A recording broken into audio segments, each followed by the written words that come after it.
And then there was this. The Kansas City Chiefs have decided to go out and get themselves another backup quarterback.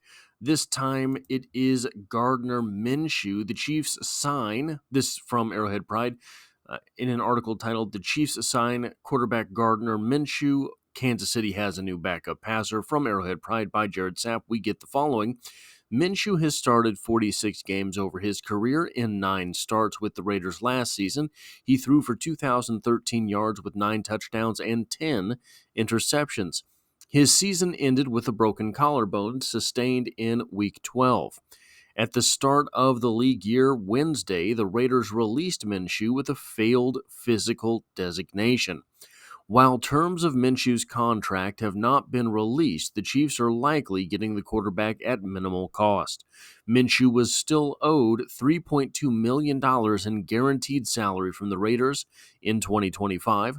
Assuming standard contrast offset language, Kansas City will likely pay him a $1.2 million veteran minimum salary. With that amount then deducted from the compensation he will eventually receive from the Raiders. So Gardner Minshew coming to Kansas City, what do you think? Will he compete for the starting job? So I do have some notes on this, actually. Gardner Minshew, these are his career stats. He is 17-29 as a starter, but if you look back to his rookie season in 2019, it looked fairly promising. He started 12 games, appeared in 14, went 6-6 with a Jaguars team that otherwise was kind of underwhelming. He threw for 3,271 yards, 21 touchdowns, and 6 interceptions. He followed that up the next season by somehow starting fewer games, going 1-7, 2,259 yards, 16 touchdowns, 5 interceptions, and those were kind of the highlights of his career. He was really not too terrible for touchdown to interception ratio until 2022 when he went 0-2 for Philadelphia, 3 touchdowns, 3 interceptions. Sort of a weird career trajectory for Gardner Minshew, but someone that I think really does, if you watch him from time to time, have a little bit of promise. Now, are you as confident with Gardner Minshew as your backup as you were with Carson Wentz? Absolutely not. He's also going to cost you less money. For my bottom dollar, should the Chiefs find themselves in position, they've got a first round, a second round, a third round, and a fourth round, and then they have 3 seventh-round picks. Should they find themselves in position to do so, it might be worth taking a flyer on a quarterback with one of those seventh-round picks. Not for replacing Patrick Mahomes, obviously, but if you can find somebody that has the type of potential or upside or promise or even just accuracy that a quarterback like Gardner Minshew brings to you in the 7th round, somebody that could offer a backup quarterback tenure for the Chiefs, a 4-year tenure with a 7th-round rookie contract, it would be worth it, I think, if there's somebody there, right? Obviously, there's not always somebody there. Obviously, there's rarely anyone there, but I do think that for what the Kansas City Chiefs need a backup quarterback to do, you can find someone and raise them into that role with Andy Reid, the quarterback whisperer, as your head coach. And guys, it would sure be nice to see Andy Reid pull the old Andy special here in Kansas City. You're looking at a guy who has been a coach in the NFL since 1999, right? Coming up on his 26th season, and he was known for flipping backup quarterbacks for second-round picks until he came here. So it would be nice to see him get back into the practice of doing that. But, well, we'll get into this because I do have a few notes on him on the field as well. He does have good pocket mobility, so it's not like he's an utter dunce out there. he can work within the confines of an offense. He has a superpower in the NFL, however, and that is to be able to get teams to rally around him for short periods of time. It is one of the weirdest things. Guys seem to love to play for Gardner Minshew until one thing goes wrong, and then all of a sudden, you know what, screw it. What are we doing this for? I don't know exactly what it is. He doesn't have any outstanding traits as a quarterback, I don't think, but he's one of these guys that's sort of decent enough at everything that, yeah, he can get you there.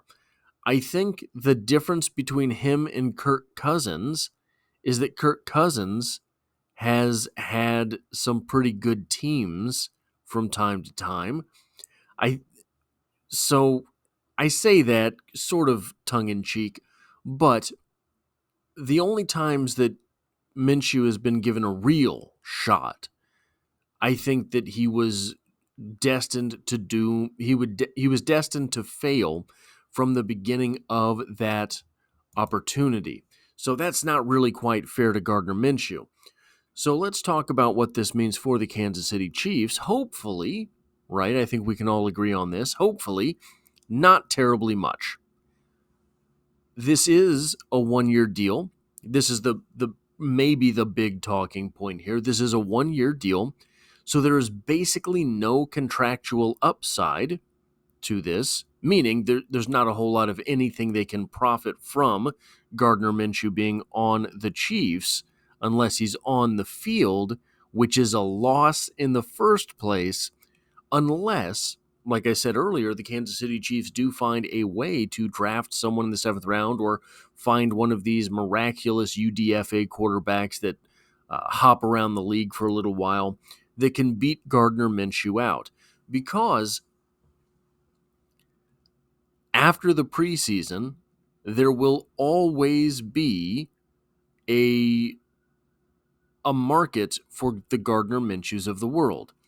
Sometimes there's injuries. Sometimes you realize the quarterbacks you had really aren't going to get it done. Sometimes any number of calamities can rise in the NFL after a training camp and a preseason. And maybe it's just that you are realizing you're going to start your rookie and you didn't have a veteran backup. You had a bunch of young guys. Then you bring someone like Gardner Minshew around and you go from there. You keep him as your backup there, but you want that solid backup on the team. It is an interesting signing, to say the least. I did not foresee this thing happening in Kansas City. The Minshewing, the gardening, if you will, but it has happened. And be prepared for St. Joe, for Gardner Minshew to gain himself a following. Not an ironic following, I should say.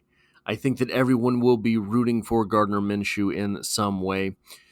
I think if you zoom out a little bit, this might mean that the Kansas City Chiefs are done adding free agents. And I was expecting them to be done with big names, big positions, guys who were starters, things like that. This might be the final move before draft preparation. This might be the final move to sort of signal, hey, we've got everything wrapped up in free agency. It's time to focus on the draft.